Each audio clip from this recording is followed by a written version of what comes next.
हमारा जो area of concern है that is income from salary. हम सैलरी को डिस्कस करने लगे हैं और इससे रिलेटेड तमाम जो सवालात हैं उसको भी हम क्या करने हैं, उसको भी हमने यहाँ पर डिस्कस करना है। फर्स्ट ऑफ ऑल हम सारा सैलरी का रिकैप ले लेते हैं, न्यूमेरिकली हमने किस तरह लेके चलना है सैलरी को। सबसे पहले आ जाएगा हमारा बेसिक सैलरी, जो हमें पता है टोटली टैक्सेबल होती है। जितनी हमें सैलरी पर मंथ मिलेगी हम नंबर ऑफ मंथ के साथ जब मल्टीप्लाई करेंगे हमारे पास टोटल सैलरी की अमाउंट आ जाएगी, और वो क्या होती है, वो हमारी हमेशा टैक्सेबल होती है। उसके अलावा जो हमें बोनस मिल रहा होता है, जो हमें कमीशन मिल रहा होता है, फी एंड रिवॉर्ड्स मिलते हैं, ओवर टाइम की पेमेंट मिल रही है, कोई भी अमाउंट आपको रिसीव हुई है किसी ऑब्लिगेशन को मीट करने के लिए, कोई अमाउंट रिसीव हुई है आपको ऑर्गेनाइजेशन ज्वाइन करने के लिए, जो डायरेक्टर को फी वगैरह मिल रही होती हैं, जो बीओडी मीटिंग फी अटेंड करने की आपको मिल रही होती हैं, ये सारी की सारी क्या हैं, ये सारी की सारी आपकी अमाउंट जो है टैक्सेबल है। अगर इनमें से आप कोई भी अमाउंट वगैरह रिसीव करेंगे वो क्या होंगी, वो आपकी इनकम का पार्ट बन रही होंगी। ये तो फॉर श्योर है कि हमें जो ये रकम वगैरह मिल रही होती है ये हमारे इनकम का पार्ट बननी ही बननी है। अब आपको पेपर में सारा कुछ तो नहीं आएगा, हाँ पेपर में से इसमें से कोई एक आधी आपको पूछ सकता है, दो तीन चार आइटम गिवन कर देगा, आपको उसका ट्रीटमेंट जो है वो पता होना चाहिए कि वो आपकी इनकम का पार्ट बनता है।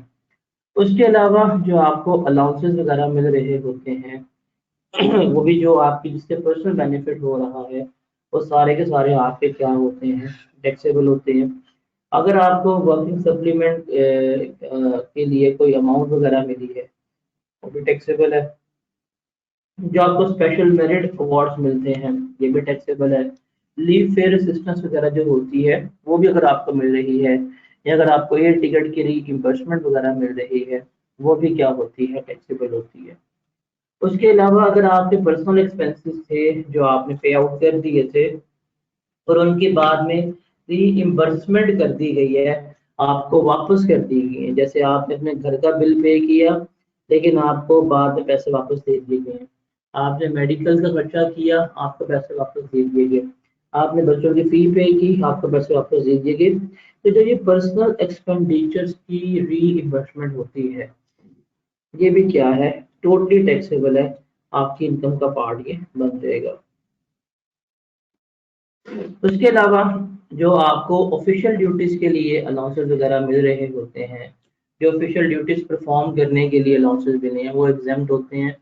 उनका ट्रीटमेंट नहीं लेते हैं, उनका हम कोई भी किसी किस्म के आइटम भी जो है वो इनकम में ऐड नहीं कर रहे होते, ये भी आप याद रखते हैं।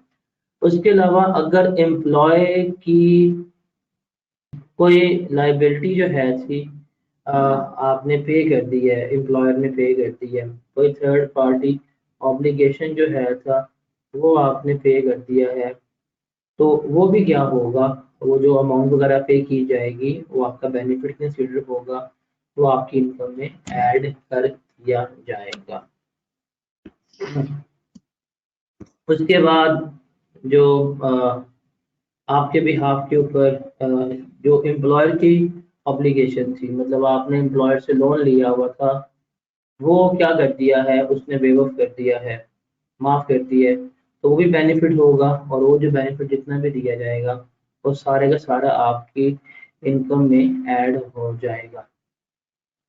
उसके अलावा जो डोमेस्टिक सर्वेंट्स वगैरह आपको प्रोवाइड किए गए हैं, जो उसका बेनिफिट आपको मिल रहा है वो भी आपकी इनकम में ऐड हो जाएगा। हाँ, अगर आप उन सर्वेंट्स की कोई पेमेंट वगैरह खुद कर रहे हैं वो हम बीच में से लेस करवा देंगे, बाकी जो है बाकी हम ऐड कर देंगे। उसके अलावा अगर आपको एसेट्स वगैरह ट्रांसफर कर दिए जाते हैं कोई भी, उन एसेट्स की हम फेयर मार्केट वैल्यू पकड़ते हैं, उसमें से जितनी हमने कॉस्ट पे की होती है वो लेस करते हैं, नेट अमाउंट जो होती है वो हम अपनी इनकम का पार्ट बना देते हैं। अगर आपको कोई ऐसे एसेट्स जो हैं वो इस्तेमाल करने के लिए दिए गए हैं बट ट्रांसफर आउट नहीं किए गए, but only for the purpose of use दिए गए हैं, तो उस केस में क्या करते हैं, उस केस में फिर जो उनकी डिप्रिसिएशन हम चार्ज कर रहे होते हैं वो हम क्या कर देते हैं, वो आपने अपनी डिप्रिसिएशन लेके इनकम का पार्ट बनाना होता है। उसके बाद बारी आती है अकोमोडेशन की। जो अकोमोडेशन होती है उसमें जो हमें हाउस रेंट अलाउंस मिल रहा होता है वो तो हमारा हमेशा टोटली टैक्सेबल होता है। उसके अलावा अगर हमें घर दे दिया जाए तो उसका रूल क्या होता है कि जो उसकी एनुअल लेटिंग वैल्यू होती है हम वो लेती हैं, और हम लेते हैं 45% of basic salary, whichever is higher, वो हम लेके अपनी इनकम में ऐड कर रहे होते हैं। फिर कन्वेंस का है था, अगर कन्वेंस हमें ऑफिशियल ड्यूटीज के लिए दी जाए उसका ट्रीटमेंट नहीं होता, वो एग्जाम्प्ट होती है। अगर हमें कन्वेंस पर्सनल पर्पस के लिए दी जाए, पर्सनल यूज के लिए दी जाए,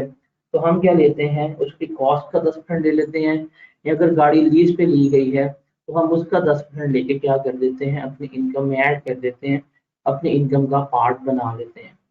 और अगर गाड़ी हमें बोथ पर्पस के लिए दी गई है, अगर बोथ पर्पस के लिए गाड़ी दी गई है तो हम क्या करते हैं, फिर 5% लेते हैं, और उस 5% को लेके हम क्या कर देते हैं, अपनी इनकम का पार्ट बना लेते हैं, अपनी इनकम में हम ऐड कर देते हैं। उसके अलावा जब भी हमें मेडिकल अलाउंस मिलता है, जितना भी हमें अलाउंस मिल रहा होता है, वो सारे का सारा क्या होता है, हमारा टैक्सेबल होता है। वो सारा टैक्सेबल नहीं होता, बल्कि जो हमें अलाउंस रिसीव हो रहा होता है, हम वो अलाउंस की अमाउंट पकड़ते हैं, उसमें से लेस करते हैं 10% ऑफ बेसिक सैलरी। वो लेस करने के बाद जो रिमेनिंग अमाउंट होती है वो हम क्या कर रहे होते हैं, वो हम अपने इनकम में ऐड कर रहे होते हैं। तो मेडिकल अलाउंस जो भी हमें अलाउंस की अमाउंट मिल रही होती है हम अमाउंट पकड़ते हैं, उसमें से हम लेस करते हैं 10% ऑफ बेसिक सैलरी, और बाकी अमाउंट जो है वो हमारी इनकम में ऐड हो जाती है। अगर हमें मेडिकल फैसिलिटीज भी प्रोवाइड की जाए, मतलब हमारा मुफ्त में इलाज करवा के दिया जा रहा है, एक्स्ट्रा की तमाम चीजें जो हैं वो हमें प्रोवाइड की गई हैं, तो वो मेडिकल फैसिलिटी जिसमें फ्री हॉस्पिटलाइजेशन होती है, मेडिकल एक्सपेंडिचर्स वगैरह होते हैं, या ये तमाम चीजें जो हैं वो एग्जाम्प्ट होती हैं अगर वो अंडर द कॉन्ट्रैक्ट है। अगर अंडर द कॉन्ट्रैक्ट आपको प्रोवाइड की जा रही है फिर वो क्या होती है, एग्जाम्प्ट होती है। और अगर मेडिकल फैसिलिटी के साथ मेडिकल अलाउंस भी दिया जा रहा है तो अलाउंस जो होता है उस केस में टोटल टैक्सेबल हो जाता है,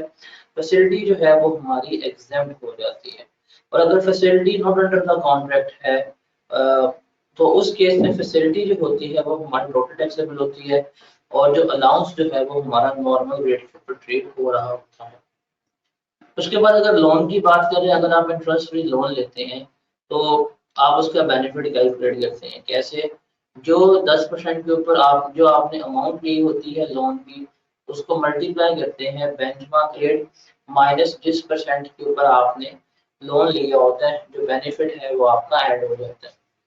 इसके बाद अगर आपके लोन की अमाउंट 1 मिलियन तक है तो वो हमेशा एग्जाम्प्ट है। और अगर आपने लोन अपना कोई बेनिफिट जैसे इंटरेस्ट होता है प्रोविडेंट फंड का वो वेव ऑफ करके लिया है तो वो भी क्या होता है, वो हमेशा एग्जाम्प्ट होता है। उसके बाद रिफंड की बात है, जो गवर्नमेंट मुलाजिम को मिलता है एग्जाम्प्ट है। जो अनरिकॉग्नाइज्ड प्रोविडेंट फंड है उसका जो उसमें एनुअल कंट्रीब्यूशंस दी जा रही होती हैं उनका कोई ट्रीटमेंट नहीं होता। हाँ, लेकिन जब उसमें से आप अमाउंट विड्रॉ करवाते हैं जो एक्यूमुलेटेड बैलेंस मिल रहा होता है उसका ट्रीटमेंट होता है। उसके अलावा जो रिकॉग्नाइज्ड प्रोविडेंट फंड है उसमें एम्प्लॉय कंट्रीब्यूशन का ट्रीटमेंट नहीं होता, लेकिन एम्प्लॉयर कंट्रीब्यूशन का ट्रीटमेंट होता है कि उसने जो अमाउंट कंट्रीब्यूट की होती है वो पकड़ते हैं, उसमें से लेस करते हैं ₹1.5 लाख और 1/10 of basic salary plus TNS allowance. जो लोअर अमाउंट होती है वो हम लेस करवा के जो नेट बेनिफिट होता है वो इनकम में ऐड ऑन कर देते हैं। उसके अलावा जो आपको इंटरेस्ट मिल रहा होता है, इंटरेस्ट की जो अमाउंट आपको क्रेडिट होती है हम वो पकड़ते हैं, उसमें से लेस करते हैं 1/3 of basic salary plus TDS allowance और 16% ऑफ द इंटरेस्ट क्रेडिटेड।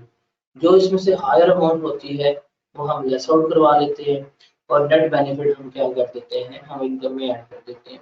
अगर एक ऑर्गेनाइज्ड प्रोविडेंट फंड में से कोई हमें रिसीट वगैरह मिल जाए, हम कोई अमाउंट विड्रॉ करवा लें, उसका हम ट्रीटमेंट नहीं ले रहे होते, ये भी हमने वहां पर डिस्कस किया हुआ है। फिर ग्रेचुटी की बात करें, जो गवर्नमेंट के पास ग्रेचुटी मिलती है एग्जाम्प्ट होती है, और जो आपको